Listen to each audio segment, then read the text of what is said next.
कई चीजों में बीजेपी को यहाँ के लोग कोसते आ रहे हैं। उसमें सबसे बड़ा मामला यह है कि असेंबली इलेक्शंस क्यों नहीं करवाए जा रहे। क्या बीजेपी इलेक्शंस के लिए तैयार नहीं है?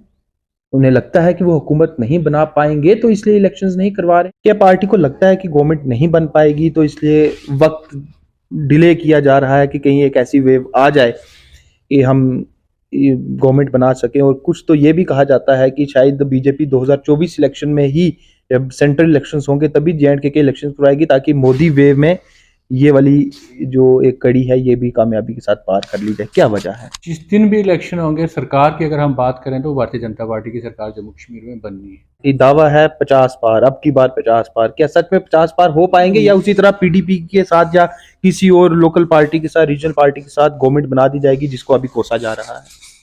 क्या जरूरत आन पड़ी कि रजौरी पुंछ को अनंतनाग या कश्मीर के कुछ एक हिस्सों के साथ जोड़ दिया गया, शायद जिसके लिए ना तो रजौरी पुंछ के लोग तैयार थे ना ही कश्मीर के लोग तैयार हुए होंगे। क्यों थोपा गया वह फैसला? जो 5 हमारी जो इस जम्मू कश्मीर यूटी की जो सीट्स बनी हैं, सभी की 18-18 असेंबली सेगमेंट्स की वो सीट। तरक्की ने कोई उतनी तेजी नहीं पकड़ी जितना कि दावा किया जाता है। 4 लेन हाईवे का वादा करके 2 लेन हाईवे बना दिया गया। रेलवे प्रोजेक्ट का वादा करके अभी तक उस पर कोई काम नहीं हो पाया है। भारतीय जनता पार्टी इस वक्त मुल्क में हुकूमत भी इसी पार्टी की है और जो भी कुछ और इलेक्शंस हो रहे हैं उसमें भी इस पार्टी का बोलबाला देखने को मिला है। जम्मू और कश्मीर की बात करें तो जम्मू और कश्मीर में साल 2014 में हुए असेंबली इंतखाबात में बीजेपी ने मेजोरिटी तो हासिल नहीं की लेकिन अच्छी खासी सीटें ली, जिसके बाद बीजेपी पीडीपी का कोलेशन हुआ। लेकिन उस कोलेशन की वजह से बीजेपी को काफी करकरी भी सहनी पड़ी, क्योंकि जिस पीडीपी के खिलाफ ये पहले बयानबाजी करती रही पार्टी, उसी के साथ हाथ मिला के हुकूमत बना ली। कुछ एक साल वो हुकूमत चली, फिर जैसा कि हम सब जानते हैं कि मुफ्ती मोहम्मद सईद साहब की वफात हुई, फिर वो हुकूमत गिरी, फिर वापस से बनी और महबूबा मुफ्ती को चीफ मिनिस्टर बनाया गया। लेकिन एकाएक वो कोलेशन टूटा, बीजेपी ने उस कोलेशन को तोड़ा, हुकूमत गिरी और उसके बाद जम्मू और कश्मीर में जो है वो आप कहेंगे कि सेंट्रल रूल है, क्योंकि शुरू में गवर्नर रूल लगा, अभी एलजी रूल है, आर्टिकल 370 एब्रोगेशन और यूनियन टेरिटरी बनने के बाद कई चीजों में बीजेपी को यहाँ के लोग कोसते आ रहे हैं। उसमें सबसे बड़ा मामला यह है कि असेंबली इलेक्शंस क्यों नहीं करवाए जा रहे। कई ऐसी पॉलिटिकल पार्टीज हैं जो ये कहती हैं कि बीजेपी, या हम कहें कि गवर्नमेंट ऑफ इंडिया, या अब हम और कहें कि election commission of India, Jammu और कश्मीर में इलेक्शंस ना करवा के ऑनेबल कोर्ट की गाइडलाइंस को भी, उनके ऑर्डर्स को भी वायलेट कर रहे हैं। क्योंकि ऑनेबल कोर्ट का भी ये डायरेक्शन है कि अगर किसी भी असेंबली में प्री मैच्योर डिसोल्यूशन होती है, यानी कि कोई भी गवर्नमेंट, किसी भी स्टेट की गवर्नमेंट अगर प्री मैच्योरली खत्म हो जाती है तो वहां 6 महीने के अंदर असेंबली इलेक्शंस होने चाहिए। लेकिन जम्मू कश्मीर में अगर आप गिनेंगे तो 5 साल होने को हैं। क्या बीजेपी इलेक्शंस के लिए तैयार नहीं है? उन्हें लगता है कि वो हुकूमत नहीं बना पाएंगे तो इसलिए इलेक्शंस नहीं करवा रहे, या फिर कुछ और ऑफिशियल रीजंस हैं, सिक्योरिटी हो गई या कुछ और, या गवर्नमेंट ऑफ इंडिया ये चाहती है कि अभी कुछ एक वक्त सेंट्रल रूल ही जम्मू और कश्मीर में लगा रहे। कुछ एक ऐसे ही मौजू पर मेरे साथ बात करने के लिए इस वक्त बीजेपी के राजौरी से डिस्ट्रिक्ट प्रेसिडेंट दिनेश शर्मा जी हैं। ज्यादा सवाल इनसे हम राजौरी जिला की सियासत के ही पूछेंगे, कुछ एक सवाल रहेंगे जो कि यूटी सतह के होंगे। जी दिनेश जी, सबसे पहले क्यों इलेक्शंस नहीं करवा रहे? क्या क्योंकि आप बीजेपी का एक हिस्सा हैं और सिर्फ आप बीजेपी के अभी डिस्ट्रिक्ट प्रेसिडेंट नहीं बल्कि आपने कई और अहम ओहदों पे पार्टी में सर्व किया है। क्या पार्टी को लगता है कि गवर्नमेंट नहीं बन पाएगी तो इसलिए वक्त डिले किया जा रहा है कि कहीं एक ऐसी वेव आ जाए कि हम गवर्नमेंट बना सकें? और कुछ तो ये भी कहा जाता है कि शायद बीजेपी 2024 इलेक्शन में ही, जब सेंट्रल इलेक्शंस होंगे तभी जे.एंड.के के इलेक्शंस करवाएगी ताकि मोदी वेव में ये वाली जो एक कड़ी है ये भी कामयाबी के साथ पार कर ली जाए। क्या वजह है? देखिए सुमित जी, जब भी इलेक्शन होंगे, जम्मू कश्मीर के लिए भारतीय जनता पार्टी ने जो किया है, जो हमारी केंद्र की सरकार ने जो किया है, जिस दिन भी इलेक्शन होंगे, सरकार की अगर हम बात करें तो भारतीय जनता पार्टी की सरकार जम्मू कश्मीर में बननी है। उस बात से डरने वाली कोई बात नहीं है कि वो इलेक्शन क्यों नहीं हो रहे। बात यह है कि जम्मू कश्मीर को यूटी क्यों बनाया गया, क्योंकि पिछले 70 साल में जम्मू कश्मीर का जो बिगाड़ा किया गया था, जम्मू कश्मीर की जो हालत की गई थी, उसको सुधारने के लिए यूटी बनाना ज़रूरी था, ताकि केंद्र से इसको गवर्न किया जाए, यहाँ वहाँ से जो है पूरा इसको ठीक किया जाए। वो एक आज जम्मू कश्मीर एक ट्रांसफॉर्मेशन के फेस में चल रहा है। दो प्रकार की प्रॉब्लम्स थी, एक थी जो सिक्योरिटी, जो यहाँ के हालात थे उसको ठीक करना था। दूसरा था कि पिछले जो 70 सालों में 3 परिवारों ने इस स्टेट का जो बेड़ा गर्क किया, इस स्टेट की जो हालत की हुई थी उसको ठीक करने की जरूरत थी। ऊपर से लेकर नीचे तक हालत जो थी वो बड़ी खराब थी। आज अगर हम सिक्योरिटी की बात करें तो अगर कोई आइसोलेटेड इंसिडेंट्स को छोड़ दें, कोई टारगेटेड किलिंग बीच बीच में मिलिटेंट कर देते हैं, अदरवाइज आज 90% जो जम्मू कश्मीर की सिचुएशन है, जो हालात हैं वो बिल्कुल ठीक है। डेली कैलेंडर जारी होते थे कश्मीर में, आज हमारा यहाँ बंद होगा, आज ये होगा, आज वो होगा, वहाँ मार्च किया जाएगा, और कोई दिन ऐसा नहीं होता था जिस दिन पत्थरबाजी नहीं होती थी। आज कश्मीर के हालात अगर हम देखें तो पत्थरबाजी नाम की कोई चीज़ नहीं रही, बिल्कुल हालात ठीक हो गए हैं। कोई कोई घटना जो हो जाती है, अभी डांगरी में वो एक घटना करने में कामयाब हो गए। अगर हम सिक्योरिटी के हिसाब से देखें तो तकरीबन सिचुएशन जो है वो काफ़ी हद तक ठीक हो चुकी है। दूसरी अगर हम बात करें कि जो हालात इस स्टेट के बना के रखे हुए थे, यहाँ जो फंड्स आते थे वो घोटाले होते थे, वो खा लिए जाते थे, यहाँ के ब्यूरोक्रेट्स के घर भरे जाते थे, यहाँ जो पॉलिटिकल लीडर्स थे उनके घर भरे जाते थे, जो मंत्रियों के घर भरे जाते थे। और आज उस चीज़ को गवर्नमेंट ने बड़ी तेज़ी से ठीक किया है, और अब मुझे लगता है कि काफ़ी हद तक ये चीज़ें ठीक हो चुकी हैं। अभी कुछ चीज़ें जो ठीक की जा रही हैं जल्दी से, और मुझे लगता है कि बड़ी जल्दी ये चीज़ें सारी ठीक हो जाएंगी, और फिर जम्मू कश्मीर में जो है वो इलेक्शन किए जाएंगे।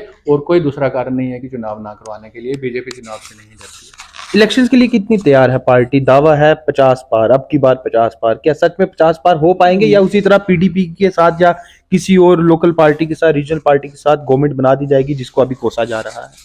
देखिए सुमित जी, आज 50 पार का नारा भारतीय जनता पार्टी ने दिया, और बिल्कुल वो 50 पार होगा। क्यों होगा? आज अगर हम थन्ना मंडी में मीटिंग करते हैं तो भारी संख्या में हमारे जो मुस्लिम लोग हैं उस मीटिंग में होते हैं, और आज खुल के ज्वाइन कर रहे हैं। आज बड़ी संख्या में लोग भारतीय जनता पार्टी ज्वाइन कर रहे हैं। उनको लगा है कि ये तो 370 था, ये 35A था, ये सिर्फ इस स्टेट का नुकसान कर रहा था। पहले लोगों को गुमराह किया जा रहा था इनके नाम पर। जब से ये 370 एबारोगेट हुआ है, जब से 35 से हटा है, यहाँ लोगों ने डेवलपमेंट देखी है। यहाँ लोगों ने जो एक पॉलिसी है भारतीय जनता पार्टी की, सबका साथ सबका विकास, वो यहाँ पे लोगों ने देखा है। अगर हम किसी कोने में, हमारी बुद्धल में मीटिंग होती है, हमारी मंजाकोट में होती है, कश्मीर में आज हम देखें तो बड़ी संख्या में मुस्लिम जो है वो भारतीय जनता पार्टी को ज्वाइन कर रहा है। मैं अगर इस रीजन की बात करूं तो हमारा जो राजौरी पुंछ की 8 सीटें हैं, वो 8 के 8 सीटें भारतीय जनता पार्टी आने वाले इलेक्शन में जीतेगी, और हम 50 पार करेंगे। जो बड़ी हमारी पुरानी डिमांड्स थी, हमारी जो मांगें थी या जो चीज़ें थी, वो उनको एड्रेस किया, उन प्रॉब्लम्स को हमारी सरकार ने। आज अगर हम बात करें, हम पहाड़ियों के इशू को, पिछले 40 साल से दूसरी सरकारों ने ये लोगों को एक लॉलीपॉप दे के रखा था, लेकिन अगर किसी ने पहाड़ियों के लिए एसटी दर्जे के लिए सोचा है तो वो भारतीय जनता पार्टी की सरकार ने। इस तरह बहुत सारे इशू हैं। आज ट्रांसपेरेंसी आ रही है, आज जो स्कीम्स हैं, गवर्नमेंट की स्कीम्स घर घर तक पहुंची हैं, इसीलिए सारे लोग जुड़ रहे हैं। आज केंद्र सरकार की हम कितनी स्कीमें गिने, उसमें वो कोई हिंदू है, कोई मुस्लिम है, कोई गरीब है, कोई है, हर किसी को वो स्कीम्स के बेनिफिट मिल रहे हैं। इसीलिए लोग खुलकर आज भारतीय जनता पार्टी के साथ आ रहे हैं। एक अहम चीज, भारतीय जनता पार्टी डीलिमिटेशन को लेकर काफी दावे करती है, और ये कहा जाता है कि डीलिमिटेशन से काफी चीजें ठीक कर दी गई हैं। क्या जरूरत आन पड़ी कि राजौरी पुंछ को अनंतनाग या कश्मीर के कुछ एक हिस्सों के साथ जोड़ दिया गया, शायद जिसके लिए ना तो राजौरी पुंछ के लोग तैयार थे, ना ही कश्मीर के लोग तैयार हुए होंगे? क्यों थोपा गया वह फैसला? नहीं, ये ऐसे थोपने वाली बात नहीं है, ये डिस्क्रिमिनेशन थी। वो भी कि 3 सीटें कश्मीर में थी पार्लियामेंट की, और 2 सीटें जम्मू में थी। आज 2.5 सीटें दोनों तरफ हो गई हैं। आज असेंबली की हमारी 90 सीटें कुल बन गई हैं। वो उसमें ये था कि कहीं पे ज़्यादा सीट्स थी, कहीं पे कम सीट्स थी, तो वो बैलेंस नहीं था। आज 5 हमारी जो इस जम्मू कश्मीर यूटी की जो सीट्स बनी हैं, सभी की 18 असेंबली सेगमेंट्स की वो सीट्स बनी हैं। उस हिसाब से हमारा जो काला कोट था वो 18 सीट्स में वो जम्मू की साइड चला गया। नौशहरा और जो राजौरी पुंछ का जो एरिया था, ये अनंतनाग के सीट साथ चला गया। तो आधा ये जम्मू है, आधा कश्मीर की सीट है, बाकी 2 सीटें प्योर कश्मीर की हैं, 2 प्योर जम्मू की हैं। और मुझे पूरी उम्मीद है कि ये जो जम्मू कश्मीर, ये जो राजौरी अनंतनाग सीट बनी है, ये भी आज जिस हिसाब से लोग भारतीय जनता पार्टी के साथ जुड़ रहे हैं, ये भी भारतीय जनता पार्टी की झोली में सीट आएगी। और जो डिस्क्रिमिनेशन हो रही थी वो खत्म हुई है और 2.5 सीटें दोनों तरफ बराबर हुई है इसमें। राजौरी की सियासत से सवाल पूछूंगा। आपको दूसरी मर्तबा बीजेपी का डिस्ट्रिक्ट प्रेसिडेंट यहाँ पे बनाया गया। किस तरह से तैयारियां चल रही हैं कि अगर कभी भी असेंबली इलेक्शंस होते हैं तो आपका पार्टी कैडर किस तर्ज पर तैयार है इलेक्शंस लड़ने के लिए? और ये हर एक पॉलिटिकल पार्टी के अंदर इस तरह की चीजें रहती हैं कि कहीं ना कहीं इख्तलाफात होते हैं, हर एक पॉलिटिकल पार्टी घर के अंदर भी इख्तलाफात होते हैं। आप डिस्ट्रिक्ट प्रेसिडेंट होने के नाते उन इख्तलाफात को किस तरह हल करने की कोशिश करते आए हैं या करेंगे ताकि पार्टी अगले इलेक्शन में कामयाबी के साथ खुलकर सामने आ जाए? देखिए, भारतीय जनता पार्टी हमेशा इलेक्शन के लिए तैयार रहती है और हमारा जो काम है वो हमेशा चलता है। ऐसा नहीं है कि इलेक्शन आए तो हम लोग सामने आए, हमने काम किया, हमने जलसे किए, हम लोगों के बीच में गए। भारतीय जनता पार्टी हमेशा लोगों के बीच में रहती है और 24/7 भारतीय जनता पार्टी का कार्यकर्ता काम करता है। आज होली है, अभी हम उठ के आए, हमारी 4 घंटे से मीटिंग चल रही थी। कल हमारी खन्ना मंडी में मीटिंग थी, हमारी परसों वहाँ बुद्धल में मीटिंग थी, उससे पहले दिन राजौरी में मीटिंग थी। बूथ शक्तिकरण, बूथ एम्पावरमेंट के लिए वो मीटिंग्स थी कि हम बूथ लेवल पे हमारा जो बूथ हमारे बने, हमारे बूथ का कार्यकर्ता मजबूत हो। हम बिल्कुल ग्राउंड लेवल पर काम करते हैं और भारतीय जनता पार्टी का जो काम करने का तरीका है, इसी तरीके की वजह से आज 27 साल के बाद दोबारा गुजरात में हमारी सरकारें रिपीट हुई हैं। नॉर्थ ईस्ट में जहाँ कभी भारतीय जनता पार्टी का नाम नहीं होता था, तीनों जो स्टेट्स हैं वहाँ पे भारतीय जनता पार्टी आज सरकार बना रही है। तो आज ये दूसरी पार्टी का कार्यकर्ता आज आपको कहीं ग्राउंड पे नजर नहीं आएगा, लोगों के बीच में नहीं है। अगर लोगों के बीच में अगर कोई है तो वो भारतीय जनता पार्टी के कार्यकर्ता हैं। हम कहते हैं कि जब मर्जी चुनाव हो, जिस टाइम मर्जी चुनाव हो, भारतीय जनता पार्टी उसके लिए तैयार है। रही बात डिफरेंसेस की, जब भी कोई पार्टी आगे बढ़ती है, जब कोई पावर आती है, तो ये छोटी मोटी चीज़ें हर पार्टी में होती हैं। भारतीय जनता पार्टी में तो ये बहुत, अगर कुछ छोटा मोटा है तो ये कोई बड़ी बात नहीं है। इसको हम आपस में बैठ के हम कर लेते हैं। ये कोई बहुत बड़ा इशू हमारे लिए। लोगों का एक बहुत बड़ा इल्जाम है कि बीजेपी के इनडायरेक्ट रूल जिसे हम एलजी एडमिनिस्ट्रेशन का रूल कहते हैं, राजौरी पुंछ में तरक्की ने कोई उतनी तेजी नहीं पकड़ी जितना कि दावा किया जाता है। 4 लेन हाईवे का वादा करके 2 लेन हाईवे बना दिया गया। रेलवे प्रोजेक्ट का वादा करके अभी तक उस पर कोई काम नहीं हो पाया है।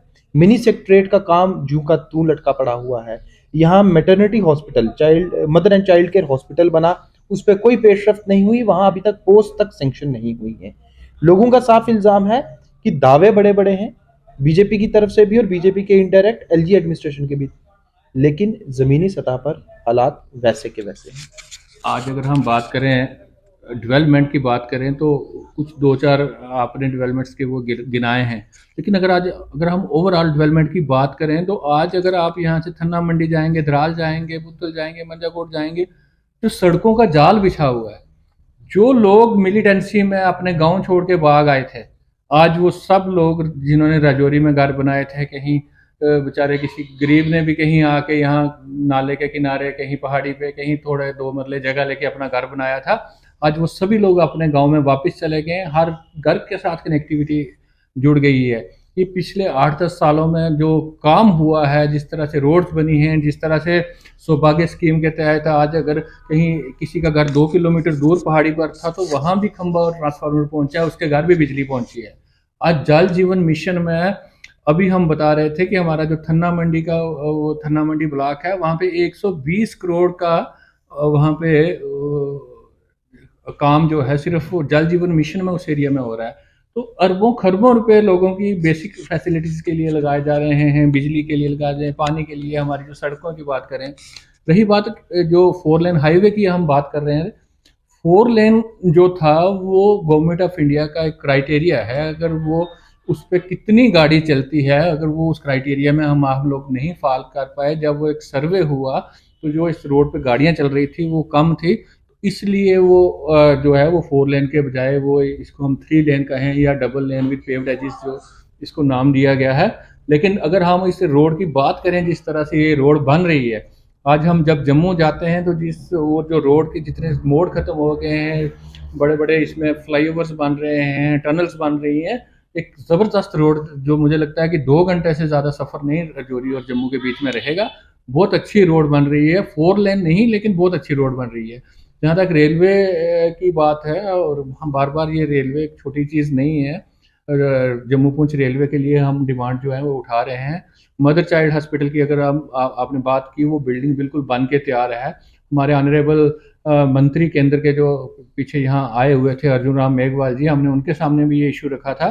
उन्होंने यहाँ हमारी एलजी गवर्नमेंट को ये लिखा, तो परसों ही मेरे को एक लेटर वहाँ से उसकी कापी मुझे भी आई है कि उन्होंने डायरेक्टर जो हमारे हेल्थ के हैं, उन्होंने पूरी इसके लिए डिटेल मांगी है कि इसको हम जल्दी से जल्दी शुरू करना चाहते हैं, ये कहाँ रुका पड़ा है। उन्होंने सीएमओ से पूरी डिटेल जो है इसके लिए मांगी है। काफ़ी सारे काम जो हैं वो हो रहे हैं, कुछ अगर कहीं अड़चन आ रही है तो वो बड़ी जल्द तेज़ी से इसको दूर किया जा रहा है। अगर हम ओवरऑल डेवलपमेंट की बात करें तो पिछले 70 साल में जो डेवलपमेंट नहीं हुई, वो पिछले 7, 8, 10 सालों में यहाँ पे डेवलपमेंट हुई है। अगले असेंबली इलेक्शंस में जैसा कि आपका दावा है कि बीजेपी की हुकूमत बन जाएगी, बीजेपी गवर्नमेंट बना देगी, अगर बीजेपी की गवर्नमेंट असल मानों में बन जाती है, आप इलेक्शन लड़े या ना लड़े, लेकिन आप एक अहम हिस्सा होंगे क्योंकि आप भी आप पार्टी को लीड कर रहे हैं। क्या कुछ स्ट्रेटजी आप राजौरी डिस्ट्रिक्ट के लिए लेके चल रहे हैं, क्योंकि राजौरी जम्मू और कश्मीर में सबसे जो टफ मुश्किल जिले हैं उनमें से एक माना जाता है। एक तरफ लाइन ऑफ कंट्रोल है, पहाड़ के इलाके हैं, टोपोग्राफी मुश्किल है, पॉपुलेशन डेंसिटी जो है वो उसका भी एक अलग ही यहाँ पे एक नजरिया है, मिक्स पॉपुलेशन है, सेंसिटिव भी माना जाता है डिस्ट्रिक्ट, और अब तो मिलिटेंसी की मार भी इस डिस्ट्रिक्ट में पड़ना शुरू हो चुकी है। किस तरह की स्ट्रेटजी आप अगर गवर्नमेंट बनती है तो राजौरी में लेके चलेंगे, क्योंकि आपने जो कहा कि 70 सालों से पूरे जम्मू कश्मीर को बर्बाद कर दिया गया, तो इसका मतलब राजौरी भी बर्बाद हुआ, तो उस बर्बादी से कैसे राजौरी को बाहर लाया जाएगा? देखिए, भारतीय जनता पार्टी विश्वास करती है सबका साथ और सबका विकास, कोई एक पर्टिकुलर एरिया नहीं। जैसे पहले कश्मीर सेंट्रिक जो सरकारें रही हैं, उन्होंने जो डेवलपमेंट की है वो कश्मीर के एरिया में की है, और पर्टिकुलरली कश्मीर के भी कुछ एरिया में, हम नहीं कह सकते कि कुपवाड़ा में डेवलपमेंट हुई है या कश्मीर का जो फारफलंग एरिया था वहाँ पे डेवलपमेंट हुई है। तो भारतीय जनता पार्टी का ऐसा नहीं है। भारतीय जनता पार्टी का हमारा जो ऊपर से हमें, जब भी हमारे कैंप्स होते हैं, हमारी मीटिंग्स होती हैं, तो हमें बताया जाता है, एक वर्ड हमारा हिंदी का वर्ड है सर्वव्यापी सर्वस्पर्शी, कि मतलब कोई भी अगर हम कोई कमेटी ही बनाते हैं तो उसमें हर एरिया का जो रिप्रेजेंटेशन जो है उसमें होनी चाहिए, हर हर कम्युनिटी की होनी चाहिए, हर कास्ट की उसमें होनी चाहिए। तो भारतीय जनता पार्टी इस चीज़ पे विश्वास करती है कि डेवलपमेंट, अगर हमारे पंडित दीनदयाल उपाध्याय जी का एक स्लोगन था जिस पे आज भारतीय जनता पार्टी काम कर रही है, जिसको अंत्योदय कहा जाता है, उनका ये मानना था कि आपकी डेवलपमेंट तब तक पूरी नहीं है जब तक लाइन पे आखिरी छोर पे खड़ा व्यक्ति, पहाड़ के दूसरी तरफ रहने वाले व्यक्ति की तक वो डेवलपमेंट नहीं पहुंचेगी, तो आपकी डेवलपमेंट का कोई मायना नहीं है। भारतीय जनता पार्टी इसी आइडियोलॉजी पे चल रही है, इसी पे काम कर रही है। इसीलिए मोदी जी ने प्रधानमंत्री बनते ही पहला जो शौचालय का जो था कि लोगों, हमारी जो इज्जतगार हमारी बहनों के लिए, हमारी माताओं के लिए, जिन लोगों के पास शौचालय नहीं थे वो दिए, वो कहीं खाली दिल्ली में नहीं दिए गए, वो कश्मीर से लेकर कन्याकुमारी और गुजरात से लेकर असम तक और हर जगह लोगों की इस तरह के वो काम किए गए। हर कोने की, हर एरिया की डेवलपमेंट के लिए वो भारतीय जनता पार्टी सोचती है। और जब भारतीय जनता पार्टी की सरकार बनेगी तो राजौरी पुंछ के साथ पिछले जो 70 सालों में नाइंसाफी हुई है, ये ज़रूर इसको एड्रेस किया जाएगा और डेवलपमेंट में राजौरी पुंछ का हिस्सा जो दिया जाएगा। इसमें सबसे बड़ा एक फैक्टर टूरिज़्म का है, और हमारा फोकस जो है वो टूरिज़्म के ऊपर है कि राजौरी पुंछ में टूरिज़्म को डेवलप किया जाए, जिससे यहाँ की इकॉनमी जो है वो ठीक हो, यहाँ लोगों को रोज़गार मिले, यहाँ टूरिस्ट आना शुरू होगा तो लोगों को जो माली हालात हैं वो ठीक होंगे। तो भारतीय जनता पार्टी की जब भी सरकार बनेगी, मुझे पूरी उम्मीद है कि हमारा जो ये फारफलंग जो ट्विन बॉर्डर डिस्ट्रिक्ट्स हैं, इनकी डेवलपमेंट जो है वो पूरी शाना बशाना की जाएगी। ये मेरे साथ थे बीजेपी के डिस्ट्रिक्ट प्रेसिडेंट दिनेश शर्मा जी। आज की तारीख में आप सब जानते हैं कि जम्मू और कश्मीर में जो एलजी एडमिनिस्ट्रेशन का रूल चल रहा है, या जिसे हम कहें कि एलजी इंतजामिया की जो हुकूमत चल रही है, कुछ एक सियासी जमातें इसे बीजेपी का इनडायरेक्ट रूल कहती हैं, और कह भी सकते हैं क्योंकि मरकज की तरफ से ये रूल चलाया जा रहा है और मरकज में बीजेपी की हुकूमत ही है। इंतखाबात नहीं हो रहे, पिछले 5 साल से असेंबली इलेक्शंस का इंतजार लोग कर रहे हैं। इसके अलावा कई और मामलात हैं जिसकी वजह से बीजेपी को कोसा जाता है। लेकिन दूसरी तरफ बीजेपी का यह दावा है कि जम्मू और कश्मीर की पूरी सूरत हाल बदली है, यह बेहतरी आई है। खास करके जो हिफाजती इंतजाम है, जो सिक्योरिटी फोर्सेस से जुड़े हुए जो भी पहलू हैं, जिसे हम सिक्योरिटी सिचुएशन कहेंगे, वो काफी ज्यादा बड़ी है। हड़ताल खत्म हुई है, हड़ताल के कैलेंडर्स आना बंद हो चुके हैं, पत्थरबाजी बंद हुई है। तो इस सब पहलुओं पर, इन सब चीजों पर मेरे साथ बात की अभी बीजेपी के राजौरी से जिला सदर दिनेश शर्मा जी ने, और इनका यह साफ कहना है कि जम्मू और कश्मीर की तरह ही राजौरी को भी पिछले 70 सालों से लूटा गया, यहाँ नाइंसाफियां हुई और यहाँ लोगों की उम्मीद के मुताबिक काम नहीं हुए। और दावा साफ है कि अगले इंतखाबात के बाद 50 का आंकड़ा पार करके जम्मू कश्मीर में बीजेपी की अपनी हुकूमत होगी, अपना वजीर आला होगा, अपना मुख्यमंत्री होगा और लोगों के साथ हुई नाइंसाफी को दूर किया जाएगा। वक्त ही बताएगा कि हुकूमत बीजेपी की रहेगी, कोलिशन में आएगी या किसी और पार्टी की होगी। लेकिन फिलहाल बीजेपी के दावे पूरी तरह से साफ हैं और ये पूरी उम्मीद है कि अगली बार इन्हीं में से कोई एक शख्स मुख्यमंत्री की, वजीर आला की या चीफ मिनिस्टर की कुर्सी पर बैठेगा। शुक्रिया।